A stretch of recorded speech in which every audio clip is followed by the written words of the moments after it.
Welcome to the Quantum Empath. My name is Kelley Michelle, and today my guest is Laura Hirsch. She and I have known each other for about a year, and I met her when I was working at the Soul Search Expo in Reno, and she came across my booth. And today, a little over a year later, we have reconnected, and I just want to bring into the awareness of the collective what she's got going on. So, hello, Laura. It's good to see you. Hello, good to see you too. Thanks for How having are me on. Yes, absolutely. We had reconnected about a month ago, I think, because you had an exciting update. You had re-released your book that you had written with your son, Trevor. And let's just start. We can talk about the book in a minute and how you got to that. But let's start a little bit with your backstory and how that's brought you to where you're at today and what you wrote the book for. And we'll go through all that. Okay, well, it's a very long story, but Okay. Well, as much as you're comfortable sharing. yeah. So the book that we're talking about, I've written several books, but the book that we're talking about it's called More Than Meets the Eye. It's a book I wrote with my son Trevor, who's a non-speaker with autism, who's 28 now. He was born totally normal and ahead of schedule on everything. He was vaccine injured, I'm not gonna lie, and spent his entire life trying to regain all of the things that he lost. The main thing he never regained was his speech. He did have some words, but he could never communicate sentences, tell me how his day was, anything like that. He did ABA therapy his whole life, and it was just training him to repeat things back. So anyway, fast forward to about 5 years ago, he started taking piano lessons and singing. This was when he was done with school. And although he could hardly talk, he could play the piano and sing songs. It's a different part of the brain. So he could hardly say a word all day, but then he could memorize a whole song and sing it. And that was the start of our journey to where we are now. And so then I found out about a book called Underestimated by J.B. Hanley and Jamie Hanley. They're a father and son. And he taught Jamie how to do what's called spelling to communicate and got his voice back through spelling on a letterboard. And I have a letterboard right here. It's basically an A through Z board. And what they found with a lot of these kids is that their deficit is motor planning, and it's not an intellectual disability. So what happens is speech is a very small motor skill, and their deficit is in motor skills, motor planning. And what spelling to communicate does, it takes speech to a large motor movement, poking on a letterboard from the shoulder and out of small motor. And that's why these kids are successful. And there's so many people now that are doing it and getting their voices back. Lots of kids are finding their voice for the first time in their lives in their 20s and even 30s. Any age can do it. But the goal is to get kids that are younger on the letterboards so that they don't have to struggle their entire lives and not have a way to communicate and be frustrated like Trevor was his whole life. So he's an open speller. They call an open speller, which means I can ask him anything and he can just spell his answer to me letter by letter. It's been a life-changing thing for us, for him, and it during our lessons that we were doing to teach him the motor planning, he spelled to me that he wanted to write a book with me about his life to inspire others. So it was his idea to write the book. He also titled the book. I said, "What would you like to call the book?" And he spelled More Than Meets the Eye. So the book is basically in three different, well, now four. We did just put out a second edition because so many things had happened since the first edition came out, and mostly to do with telepathy. So that was one of the incredible things that we discovered while doing our spelling is he started riding a horse, and he would spell to me what happened during the riding lessons is he and the horse were communicating telepathically. And he would tell me all these beautiful things that they talked about. And when I knew that there was no doubt that this was happening was on 2 separate occasions, he knew that another horse died. No one told Trevor this, but the horse that he was riding, Blackjack, told him. He spelled once that Blackjack was sad today because Buck died. And Buck was another horse that Trevor had ridden the year before. He also said he was telepathic with him, but he wasn't spelling openly yet, so he couldn't really tell me about their conversations. And then another time, we went to visit Blackjack, and he spelled that Blackjack was sad today because Sully had died. And I didn't even know who Sully was, so I messaged my friend who worked there, and she says, "Yes, Sully did die, and that was the horse right next to Blackjack in the stall." And then also, this happened since the first book came out, but Blackjack also passed on. He had cancer and had to be put down, and I was so devastated to have to tell Trevor about it because he just loved his horse and they had such a beautiful connection. And when I told him, he started laughing and was smiling. And so when I spelled to him about it, I said, "Did you already know?" And he spelled, "Yes, Blackjack told me." And I said, "Well, what do you feel about that?" And he spelled, "I'm happy that Blackjack is going to heaven and I can ride him now every day on the hill." And what the hill is it's a place that these kids that like Trevor go, like when they're sleeping. It's another state of consciousness where they've been going their whole lives, but we didn't know this until they started spelling and saying the same story and calling it the hill. And this all came out in the Telepathy Tapes, which were a part of that. And it's a really huge podcast. And we can talk about that a little bit more. But Trevor, after Blackjack did pass, he spelled to me that he does see Blackjack on the hill and that he's with the rest of the herd. And so their story continued, which is so beautiful. Like their love and their bond continued after he passed. And then another story, another horse passed after Blackjack passed. And I saw it on their social media, and I just said, "I bet you Trevor knows this." So I said, "I just found out that another horse at Card passed. You know who it was?" And he spelled his name, Roscoe, Roscoe. And I said, "How did you know that? Did you know it because you were reading my mind because I know it?" And he said, "No, Blackjack told me and showed me that he's with him." So it's just, he's living this entirely different experience in life. And I had no idea until he started spelling to me. And I've just found out so many things about him. Like I didn't even know my own son until we started spelling. And it's been the thing that unlocked him, and it's unlocking all these kids. And they've always been in there. And we just did not presume competence in them. And now that so many people are, it's just so beautiful to be a part of it. I agree. And before I met you, I was a diehard fan of the telepathy tapes and just telling everybody that I met, please listen to the telepathy. You have to listen.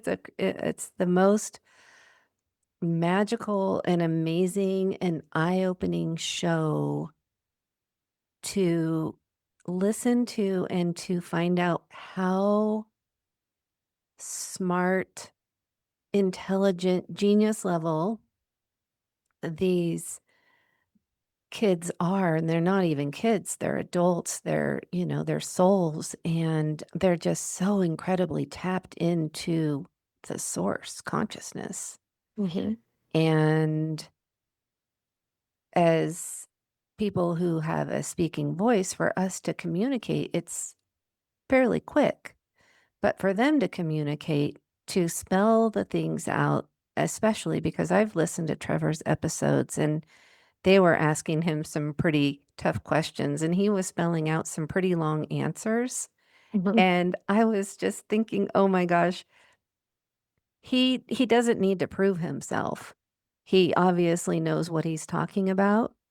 And so I felt really connected into him, just recently, but I'll tell you more about that later. But yeah, it's just an incredible show. So if people haven't listened to that, so when you started communicating with him, what was the thing that you treasure the most in all of that?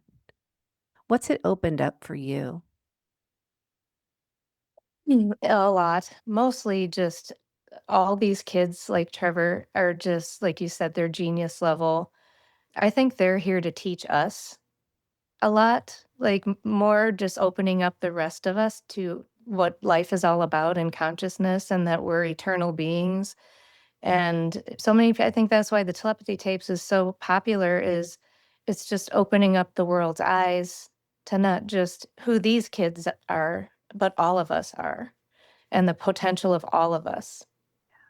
And for those who don't know what the telepathy tapes is, it's a very popular podcast hosted by Kai Dickens, and she's a filmmaker. And they're just going to be starting the third season.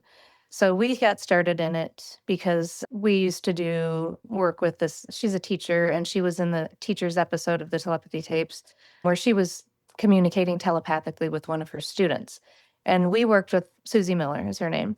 We worked with her doing she would talk to the collective consciousness of these kids a long time ago, and we did this intention experiment, and all the kids improved that were in it, and so she knew from my social media that Trevor was a speller, and she knows that he's telepathic, and she connected with him telepathically.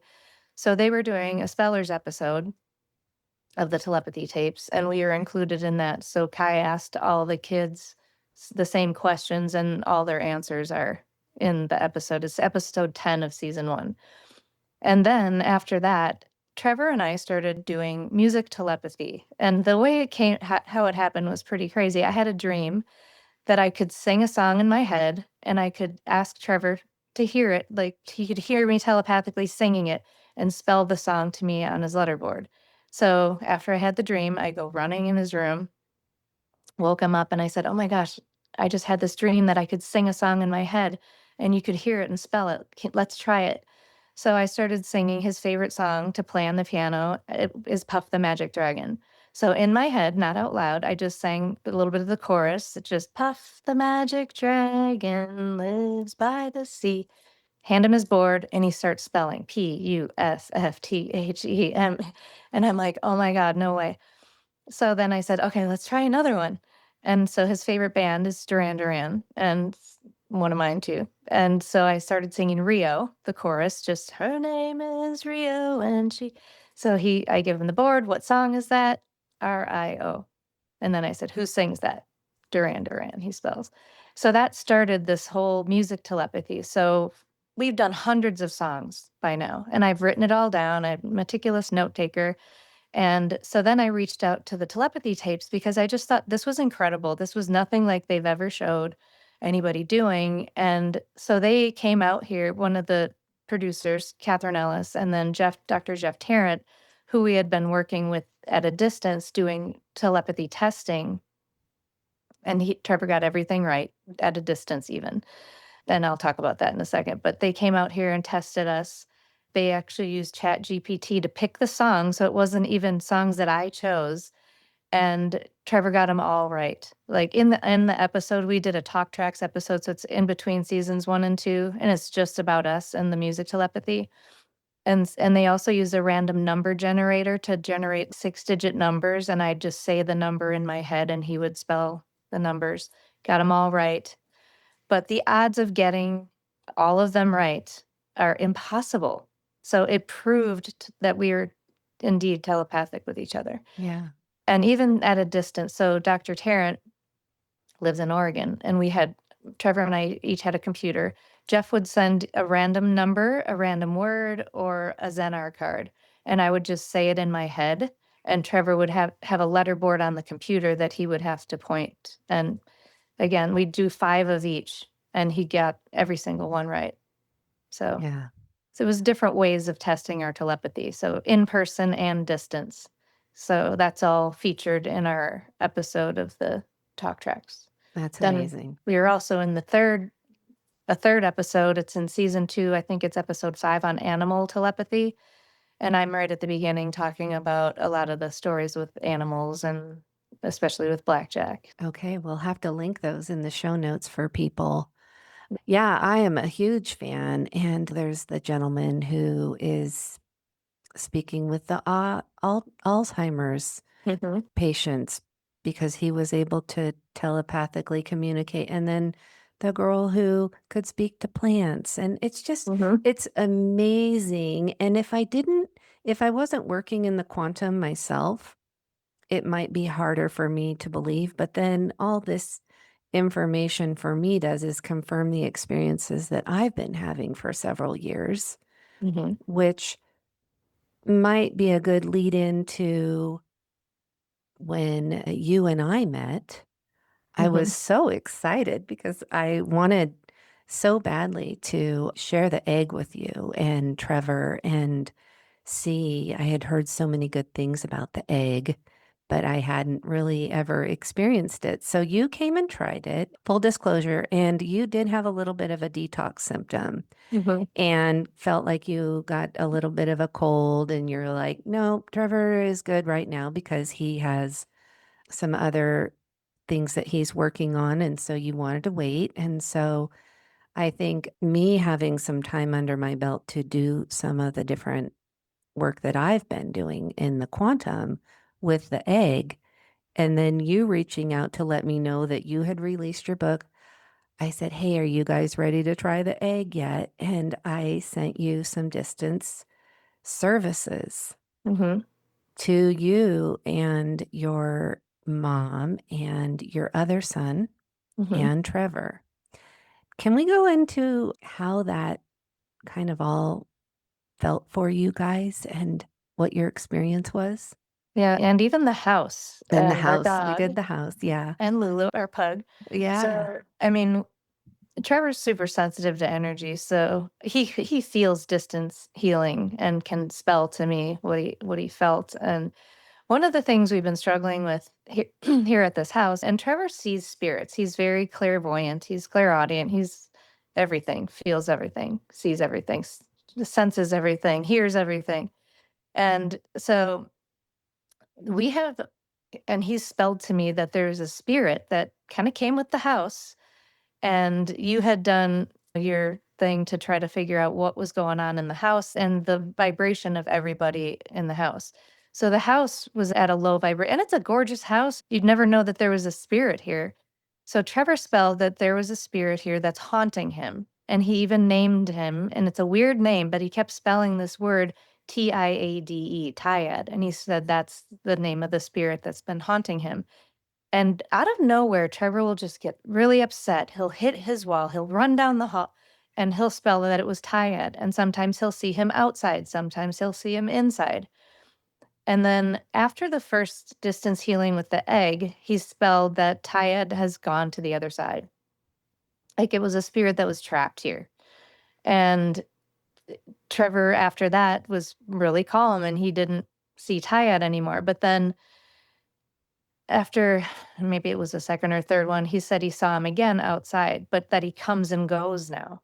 So it's like he's still kind of attached, but he's no longer stuck, if that makes sense. Interesting. Yeah. So that was his big thing, big takeaway was that Tyad was able to be released from the house. And then the energy of the house went up when he was no longer here.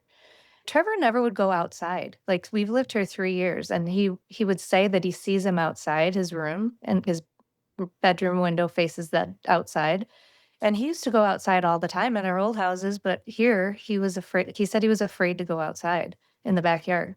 Yeah. So this spirit is now not here, and my mom's frequency went up also. Trevor's was off the chart the whole Yeah. time. Mine went up, Damon's went up, and good things had been happening in Damon's life. It's so funny because Damon was having some pain in his throat and then in his back, and he's like, "Can you ask Trevor what's going on with me and see what I can do about it?" And he was getting scared. Do I need to go to a doctor? And we don't really see doctors, but Trevor spell, I said, what's going on with Damon? Is he having pain? and he spelled vaping. And I didn't know he was vaping. He kept it to himself, and he told me he fessed up afterward. But then I said, "What can Damon do to heal?" And he said, "Stop vaping." Duh.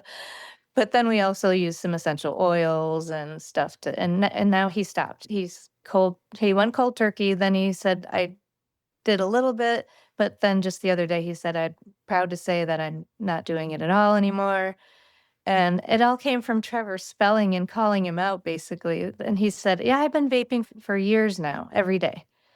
And I had no idea. But Wow. so that was able to overcome that. Mhm. And with me, I have been going through some stress with his dad not paying child support on time and things like that. And it affects Trevor. He picks up on my stress.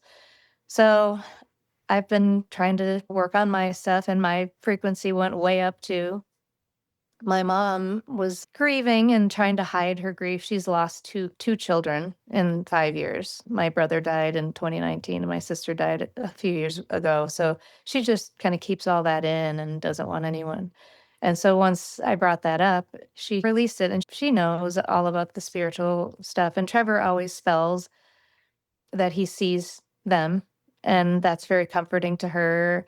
We went to this another healing modality, and he spelled, "I saw Auntie Kim and Uncle Ricky," and they said, "Tell grandma we love her."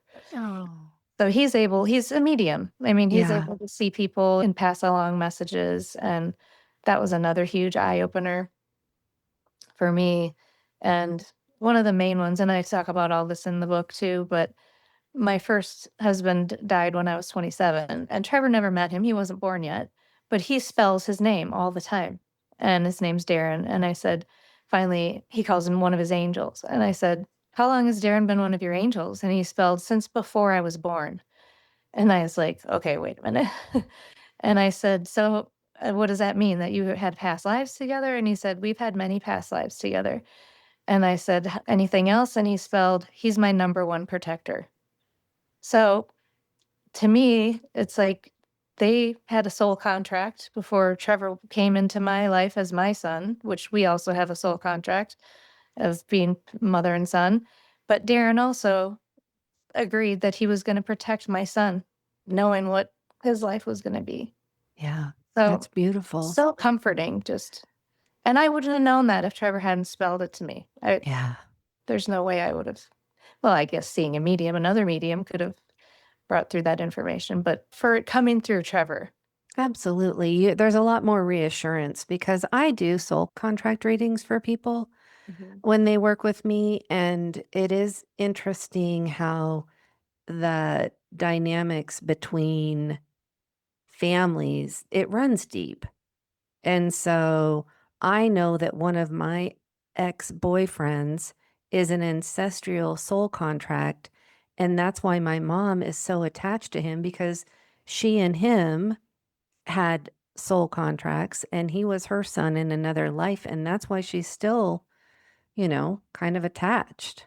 Wow. And it makes sense that my son is ancestral and another one is a healing soul contract. And you and I, I'm sure, have been soul sisters in other lives. And who knows? I Yep. mean, it's all connected. And I don't believe any of us are here connecting the dots without being some sort of spirit family, soul Yep. tribe collective. And I don't, I haven't met Trevor, but I feel connected to him Mhm. when I'm working with him, when I'm doing his sessions.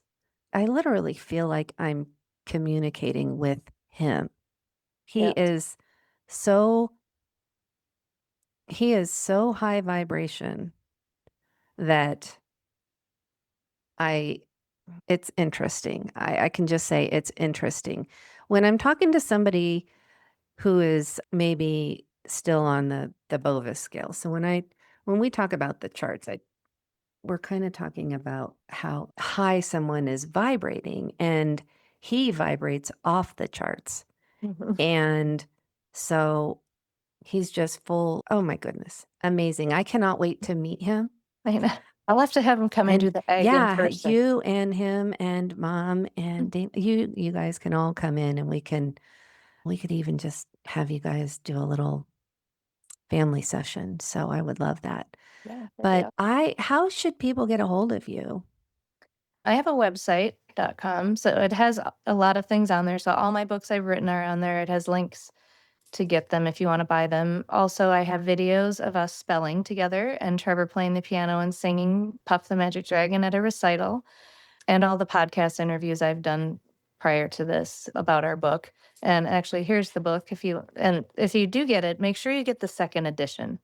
The first one's still available, but the second edition is the one that has all the stuff with the telepathy in it and a lot of other stories with telepathy and the other gifts that Trevor has. And he's the one who actually spelled that he wanted to do a second edition. It was so funny because he loves music, so he spelled that he wanted to listen to albums, and it actually came through a medium. Like, Wow. when I was at the fair and met you, I had a reading with Jared, the medium, and he said he connected with Trevor, and he said, "Does he have a record player?" And I said, "No," and he says, "He's showing me a needle on a record over and over and over, like, that's what he wants." And it was right before Christmas, and so I got him one for Christmas a year ago, and then he'll spell to me what bands he wants and what albums he wants to hear. So we just got the Journey album, Greatest Hits, in the mail, and I was playing it that night, and I asked him a question about the book, and he said he once before he said we didn't need to write another book, but then he said we needed to write a second edition. And I said, "Well, what would you call it, the fourth chapter if I added a fourth chapter?" And he spelled The Journey Continues Oh, as Journey's playing in the background. So I said, "Okay, let's do it." And just I had all our notes and everything from the telepathy tapes, podcasts, and the story wasn't done, is yeah. what he said. Now Oh. it's complete. And so yeah. Well, I am so grateful for you sharing your story with me today. It's so nice to know you on a different level and hear this part of your journey that I didn't really know Yeah. about. I look forward to hanging out with you in the near future. Me. Again, thank you for your time and stay on the line. I'm going to close this up and thank you, audience, for being here, for the listeners who have been tuning into the podcast.